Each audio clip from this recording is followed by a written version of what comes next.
Donc, est-ce que vous pensez que ça va se régler? Comment est-ce que ça va se régler selon vous? Ben moi, je pense qu'en ce moment, si on parle plus juste d'un conflit étudiant, il y a des journalistes à l'étranger qui ont fait le parallèle entre les mesures d'austérité issues de la crise économique.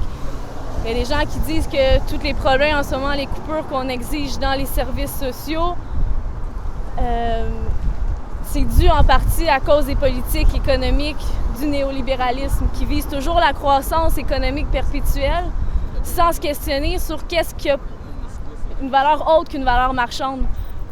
La richesse culturelle, la richesse écologique, des trucs comme ça. Fait qu'en ce moment, oui, le conflit peut se régler, on espère, mais c'est pas juste un conflit de genre s'asseoir à une table puis on négocie avec une direction économique qui est globale, qui est mondiale en ce moment. Les étudiants, on n'arrête pas de le dire, le débat il vise plus large, même on les critique parce qu'ils se mêlent pas juste de leurs petits oignons, genre aller négocier à une table puis régler ce problème-là puis retourner en classe. Mais là, le débat est plus large, c'est ça dans le fond, c'est que le conflit peut pas se régler que par les étudiants. En ce moment, il y a des gens qui parlent de grève sociale, c'est que les gens doivent se sentir tous concernés. Je trouve ça dommage qu'actuellement on dévie un peu ce sur quoi le débat. Ah, gros bas!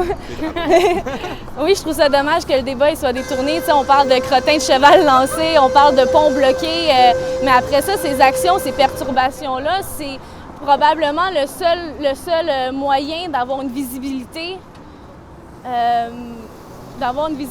C'est ça. Mais après, c'est dommage qu'on se questionne à savoir mais est-ce qu'ils auraient mieux réussi à amener leur lutte à terme s'ils n'avaient pas bloqué le pont? Est-ce que si, est-ce que ça? Après, le débat, il ne doit pas être là. Il doit être sur comment gérer nos universités, comment gérer la direction de notre économie, comment gérer nos forêts, nos ressources naturelles, nos forces de travail. Puis si on ne se pose pas ces questions-là, si on n'écoute pas les propositions comme la classe, par exemple, d'augmenter le nombre de paliers d'imposition, si on n'écoute pas les solutions, puis qu'on essaie juste de faire une espèce de spectacle de la révolte, des protestations, ça ne fonctionne pas. Il faut qu'il y ait un débat de fond, puis les reportages ils devraient porter là-dessus aussi, je pense, plutôt que de faire du sensationnalisme avec la colère des gens. Merci. Merci. Alors, on vous quitte. On s'en allait à l'autre manifestation. C'est où ça? Il y a une autre manifestation? On allait parler.